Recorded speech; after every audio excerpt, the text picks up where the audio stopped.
ST महामंडळाच्या ज्येष्ठ नागरिक सवलत योजनेमध्ये घोटाळा झाल्याची धक्कादायक माहिती जालन्यामधून समोर येते। जालन्यातील परतूर आगाराच्या एका वाहकानं अमृत ज्येष्ठ नागरिक सवलतीचे जास्तीचे बोगस तिकीट काढून जास्त प्रवासी संख्या दाखवल्याचा आरोप आहे। ज्येष्ठ नागरिकांनी प्रवास केला नसतानाही या योजनेसाठी मिळणारे अनुदान लाटण्यासाठी अशा प्रकारे बोगस तिकीट काढल्याचा संशय आहे। या प्रकरणी संबंधित वाहकाचं निलंबन करण्यात आले। ज्येष्ठ नागरिकांना 75 वर्षाच्या वरचे आमचे वृद्ध आजी आजोबा आहेत, त्यांना मोफत प्रवास आहे।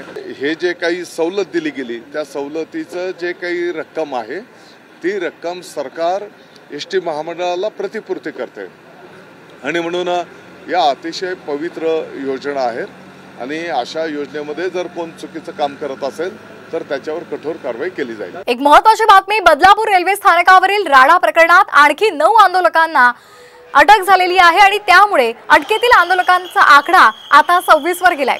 आतापर्यंत 300 आंदोलक हे त्यांच्यावर गुन्हे दाखल करण्यात आलेले आहेत। थोड्याच वेळात अटकेतील आंदोलनकर्त्यांना कल्याण रेल्वे कोर्टात हजर केले जाणार आहे।